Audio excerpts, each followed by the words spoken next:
의사들도 경악한 진실 알고 계셨나요? 이런 수치를 가지고도 살아계셨다고요.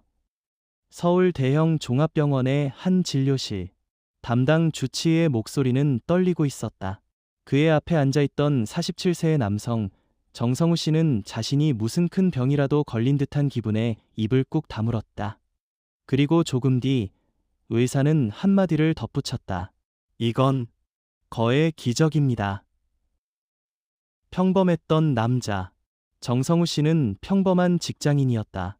하루 10시간씩 컴퓨터 앞에 앉아 일하고 회식 자리는 빠지지 않고 참석했다. 운동은커녕 걷는 것도 싫어했고 스트레스는 늘 야식과 음주로 풀었다. 그는 자신을 가리켜 그냥 조금 게으를 뿐이라며 웃곤 했다. 건강검진은 3년 전 받았던 것이 마지막이었다. 몸의 이상을 느끼기 시작한 것은 몇 달 전부터였다. 눈이 자주 침침해지고 피로가 쉽게 몰려왔으며 밤마다 다리에 쥐가 났다. 심지어 자고 일어나면 손끝이 저리기까지 했다. 하지만 그는 별거 아니라고 생각했다. 그냥 나이 들어서 그렇겠지. 그런데 어느 날 아침에 일어나자마자 왼쪽 눈이 보이지 않았다. 응급실로 실려간 남자. 급하게 병원으로 실려간 성우 씨는 시력 저하뿐 아니라 혈압 190, 공복혈당 410, 지방간 중증, 신장 기능 저하, 그리고 말초신경 손상 진단까지 받았다. 의사는 경악했다. 이 수치면 이미 당뇨 합병증이 상당히 진행된 상태입니다. 이렇게까지 방치한 건 거의 자살 행위에 가깝습니다. 그제야 성우 씨는 눈치를 챘다. 자신이 겪었던 모든 증상, 손발 저림, 피로, 야뇨, 심한 갈증, 이 사실은 고혈당과 신경 손상의 전형적인 신호였다는 것을. 그는 아무것도 몰랐고 아무것도 신경 쓰지 않았다. 그리고 지금 그 대가는 혹독하게 돌아오고 있었다. 의사들도 놀란 진실. 그를 진료하던 내분비내과 전문의는 입을 다물지 못했다. 이 정도 상태면 이미 망막출혈이 있거나 신장이 기능을 멈췄어야 해요. 그런데 아직 투석까지는 안 갔다는 게 놀라울 정도입니다. 다시 말해, 몸이 마지막 신호를 보내고 있었던 것이다. 당뇨는 흔히 조용한 살인자라 불린다. 증상이 천천히 오고 사람들은 그것을 별표 그저 피곤해서 잠을 못 자서 별표라고 넘긴다. 하지만 내부에서는 신경이 손상되고 혈관이 터지고 장기가 망가지고 있다. 정 씨 같은 분이 제일 위험합니다. 자신이 건강하다고 착각하고 아프지 않으니 괜찮다고 믿는 사람들이요. 건강을 잃고서야 알게 된 것들. 입원 후 성우 씨는 철저한 생활 개선을 요구받았다. 하루 2번 혈당 측정, 매일 식단 기록, 30분 이상 유산소 운동, 당분, 탄수화물 제한, 금주, 금연. 그는 처음엔 힘들었다. 이걸 어떻게 하냐며 투덜거렸지만 몇 주가 지나자 생각이 달라졌다.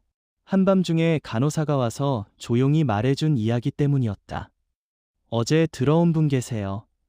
52세 남성인데 당뇨 방치하다가 발가락 괴사로 절단 수술 받으셨어요. 하루 만에 인생이 바뀌었죠. 그 이야기는 성우 씨를 정신 번쩍 들게 했다. 아, 이건 그냥 내가 조금 아픈 문제가 아니구나. 정말 죽을 수도 있겠구나. 그는 그렇게 자신의 건강을 처음으로 진심으로 마주하게 되었다. 우리가 모르는 건강의 진실. 정성우 씨의 사례는 극단적인 것일까? 놀랍게도 아니다. 대한당뇨병학회 조사에 따르면 국내 당뇨 전 단계 인구는 약 1,400만 명에 이른다. 그중 상당수는 자신이 문제 있다는 사실조차 모르고 살아간다. 증상은 미미하고 바쁘다는 이유로 건강검진은 미룬다. 또 하나의 진실은 이렇다. 질병은 어느 날 갑자기 생기지 않는다. 오늘의 피곤함, 오늘의 야식, 오늘의 운동 부족이 5년, 10년 후 병이라는 이름으로 돌아오는 것이다. 우리가 무심코 넘긴 하루하루가 사실은 미래를 결정짓는 건강의 투자처인 셈이다. 건강을 지키기 위한 5가지 원칙. 정성우 씨는 퇴원 후 본인의 사례를 바탕으로 건강 강연을 다니며 5가지 원칙을 강조한다. 1. 정기검진을 미루지 말 것. 나이 들수록, 증상 없을수록 꼭 받아야 한다. 이 식습관을 단순히 양 조절이 아닌 내용 조절로 바꿀 것. 설탕, 흰 탄수화물, 인스턴트는 최대한 배제해야 한다. 3. 움직임이 곧 생명이다. 걷기, 스트레칭만으로도 순환과 신경은 살아난다. 4. 수면을 절대 가볍게 보지 말 것. 수면 부족은 모든 대사 기능을 무너뜨린다. 5. 자기 몸의 신호를 무시하지 말 것. 몸이 보내는 이상한 느낌은 이미 진행된 결과다.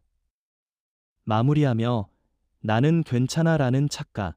우리는 늘 별표 설마 내가 별표라고 생각한다. 그러나 정성우 씨처럼 정작병은 조용히 오래된 습관 속에 자라고 있다. 의사들도 경악한 진실은 놀랍도록 많은 사람들이 이미 병을 가지고 있으면서도 자신은 멀쩡하다고 믿고 있다는 것이다. 당신의 몸은 매일 말을 건네고 있다. 조금만 쉬자. 그 음식 말고 다른 걸 먹자. 오늘은 좀 걸어보자고. 그 소리를 듣지 않으면 언젠가 몸이 당신을 멈춰 세울 날이 올지도 모른다. 그러니 오늘만큼은 이렇게 물어보자. 나는 정말 괜찮은 걸까?